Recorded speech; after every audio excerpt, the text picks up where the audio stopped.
A key design element that is often overlooked is your website footer. It's the one thing that appears consistently at the bottom of every single page of your website. So it's prime real estate that's really likely to be noticed by your site visitors, especially if it's cute. So you want to make sure you're not missing out on making it work for your biz. Today, we're talking about what to actually include in your footer so you can make the most of that prime real estate.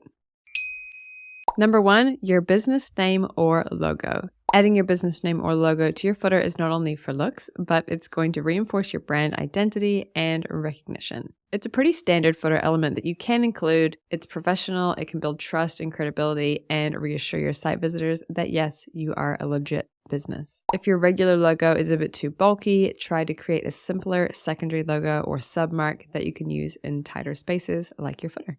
Number 2 is your brand messaging. Including a little paragraph about you or your business and what you stand for is a good idea to really enforce who you are and what you offer. Even just a simple tagline can be really effective here. Neither of these things, your logo or your brand messaging, are essential, but they can look really good and be really effective depending on your website goals. Number 3, and this one is definitely a must, navigation links. Apart from your header, your footer is a great place to add links to the most important pages around your site and then some. You likely won't be able to fit all of your website pages into your header menu, so the most important ones and the extras should be clearly linked in your footer so that your site visitors can easily access them. Plus, this part is good for SEO. Including relevant internal links in your footer can help search engines actually understand the structure of your website. This can improve visibility and potentially increase organic traffic to your site. We recommend organizing your page links in tidy columns in your footer, especially if you have a few. Number 4 kind of ties in with the above, but contact information. Make it as easy as possible for your customers to reach out and find you. If you're an online business, this can be as simple as adding a very clear link to your contact page. But if you've got a physical location, make sure to add your business address, phone number, business hours or opening hours, and this will make sure your potential customers don't have any trouble getting to you.